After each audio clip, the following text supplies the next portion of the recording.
je viens tout juste d'enregistrer le podcast sur Herbalife.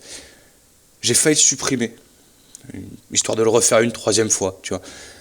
Parce que je me suis dit, il faudrait peut-être que je commence en expliquant le point de vue du distributeur, tu vois.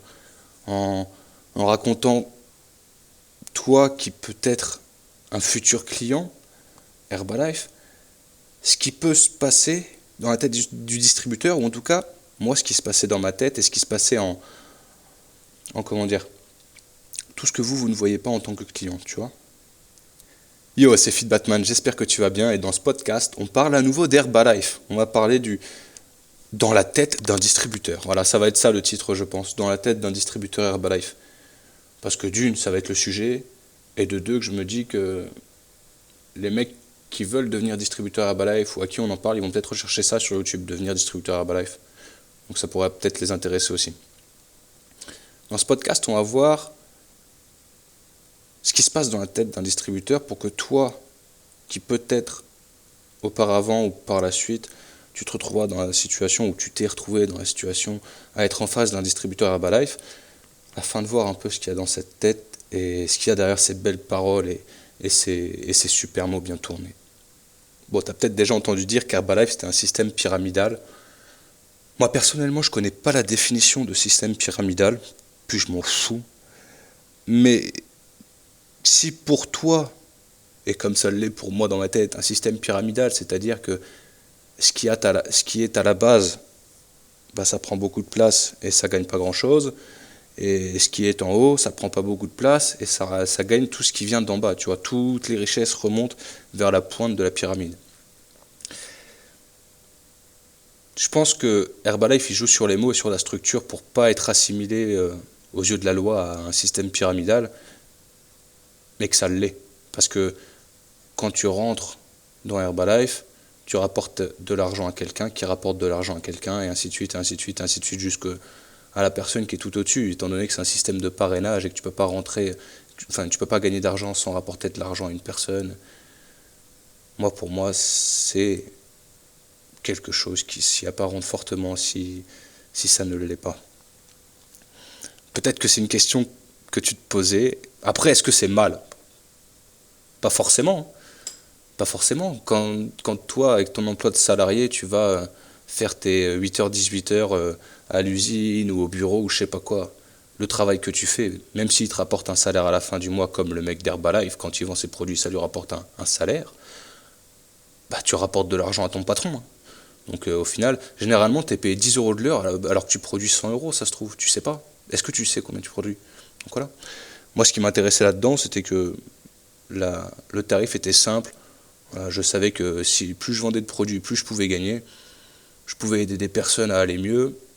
Voilà. Au début, j'avais pas encore compris l'amplitude du vice. Après, au fil du temps, en fait, on t'apprend les choses. Parce qu'au début, t'arrives, t'es qu'un client.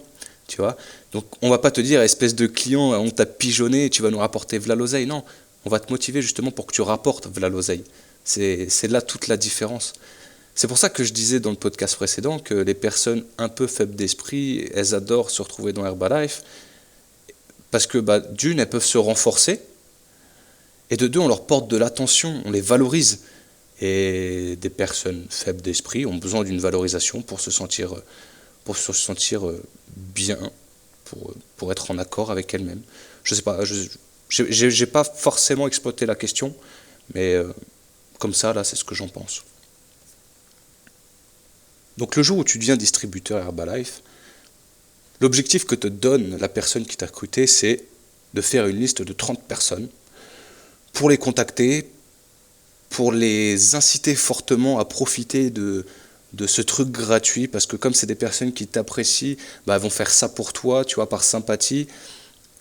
La plupart des personnes qui sont venues à mes entretiens, quand j'ai démarré Herbalife, c'était 80% de la sympathie, 20% d'intéressement. Ah ouais, je vais peut-être avoir quelque chose d'intéressant, en plus j'ai envie d'évoluer, de progresser, il peut peut-être m'apporter quelque chose. Les 80 autres pourcents, c'était allez, c'est Kevin, allez, il démarre un nouveau truc, je vais aller voir ce que c'est, je vais l'aider. Dans ces 80% là, il y avait une petite partie qui mettait la main à la poche, c'était allez, c'est parce que c'est toi. Il y avait une autre partie, c'était ah oui, c'est vrai, t'as pas tort. ça pourrait peut-être être bien pour moi et tout. Ah ouais, en effet, les choses que tu me dis, ça me parle. Mais c'est un discours, tu vois. C'est une argumentation commerciale. C'était, mes conseils étaient sincères. J'ai toujours cherché à être le plus sincère possible. Mais du point de vue d'aujourd'hui, bah, je suis un petit peu déçu de comment j'ai pu être des fois. Et c'est pour ça que je voudrais te mettre en garde là-dessus. Parce que tu peux être un très bon distributeur. Attention, ça se trouve des très bonnes personnes. J'en ai vu plein, enfin pas mal. Ça se trouve de très bonnes personnes dedans, vouées de très bonnes intentions, comme moi j'ai pu l'être. Mais pour avoir connu des personnes qui ont quitté Herbalife aussi, la plupart des personnes que je connais qui sont vouées réellement de bonnes intentions, bah, ils y sont plus. Donc il y a peut-être un lien de cause à effet. Quand tu es distributeur, ton objectif c'est, une fois que tu as fait ta liste de 30 clients, enfin de 30 personnes à contacter pour proposer fortement, soit de t'aider, soit de leur offrir ce bilan bien-être gratuit, ton objectif c'est premièrement de leur montrer qu'ils ont un problème, deuxièmement de leur montrer que tu as une solution et surtout que tu as la solution qu'ils n'ont jamais vue, qu'ils n'ont jamais connue et qu'ils ne voudront jamais arrêter. Et troisièmement, récupérer du contact. Récupérer des personnes à contacter. Là, tu utilises des discours que tu veux. Pour moi, du point de vue du marketing, ça permet simplement d'avoir un marché gratuit. Ça permet d'avoir des contacts gratuitement parce qu'un prospect est cher. Une personne qui va devenir ton client a une certaine valeur. Des fois, tu peux vendre des produits et la personne, elle te rapportera au bout de plusieurs ventes, selon ta méthode de marketing. Bref. On ne parle pas de marketing, on va parler de la distribution des produits Herbalife et de l'état d'esprit du distributeur. Le distributeur, quand il récupère ces contacts-là, lui, tout son intérêt, c'est de s'appuyer sur « machin t'offre un cadeau ». Alors que ça ne coûte rien. Il n'y a personne qui est jamais venu me voir pour me dire « tiens, je te file 50 balles pour un bilan bien-être », mais je suis persuadé qu'il y a des gens qui le vendent 50 balles, hein. C'est sûr et certain. D'ailleurs, quand tu fais des foires et que tu as ton stand Herbalife, tu fais une tombola pour offrir un truc d'une valeur de 50 €, mais j'ai jamais vu personne débourser 50 balles pour un bilan. Bref, là encore, c'est pas le sujet. Je suis désolé, hein, des fois je me décentre, mais je suis tellement happé par une direction que des fois c'est un peu compliqué pour moi de me remettre dans le sujet principal. C'est peut-être parce que je note rien aussi, mais j'aime pas noter. Je note un peu, tu vois, mais j'aime pas trop calculer le truc parce que ça manque un peu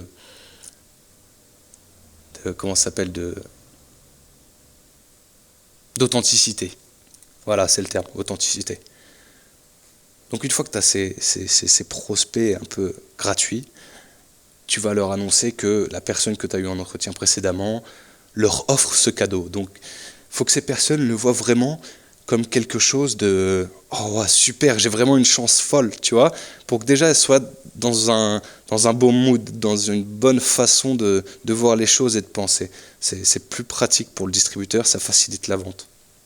Une fois quand la personne arrive en entretien, encore la même chose, tu fais un gros cercle rouge sur les trucs qui vont pas très bien et puis tu vends ta solution. Tu donnes des conseils, après ça dépend de toi, hein. Il y a des personnes qui... ils vendent, hein. Ils font de l'oseille. Ensuite, tu vas avoir les formations.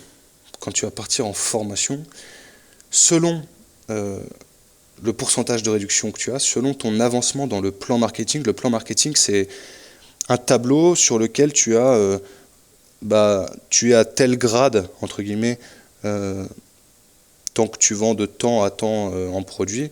Je ne sais plus combien c'est. Il me semble que pour passer de 25% à 30%, il faut faire 1000 balles.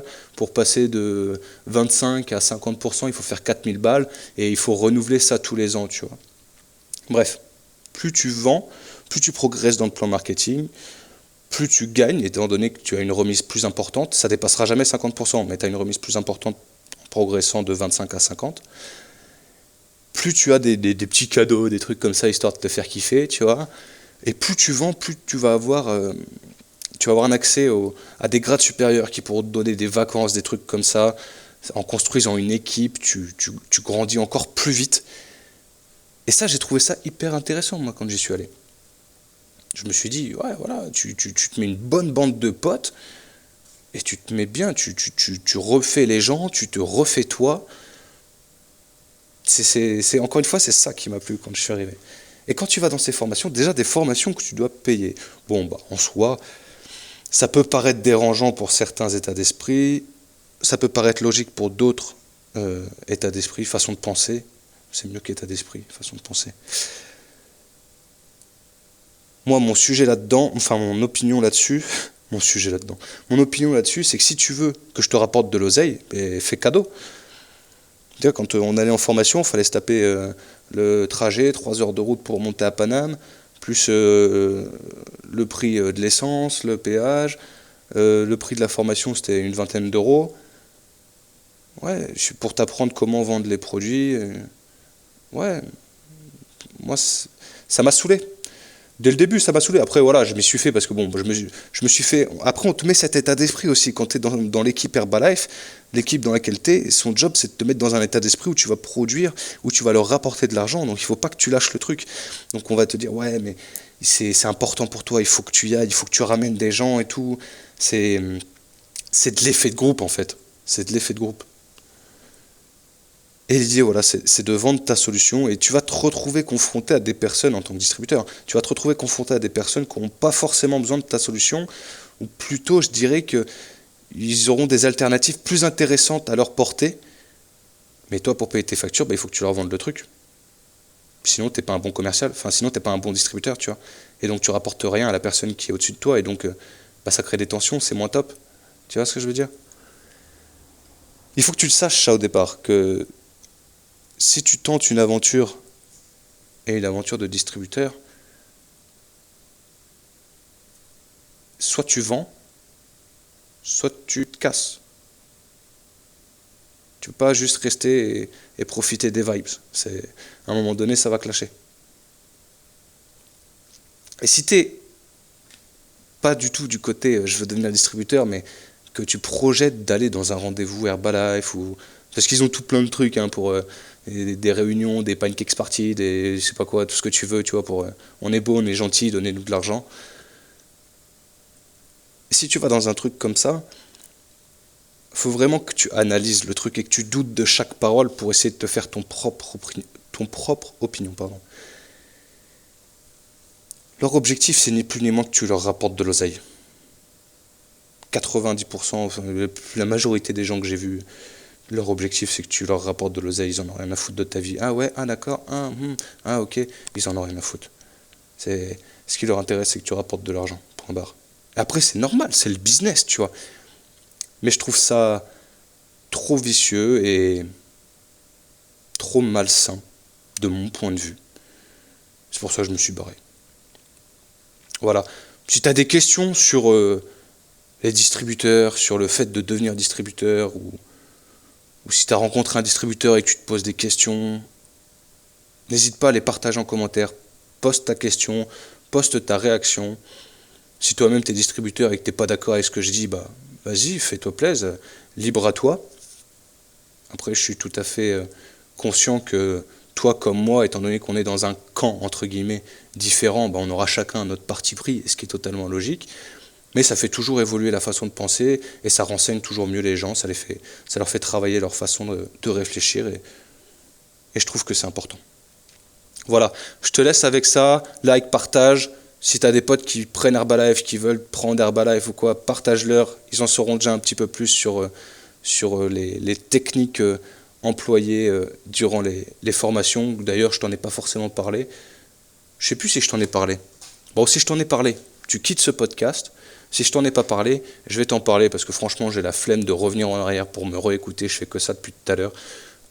Enfin voilà.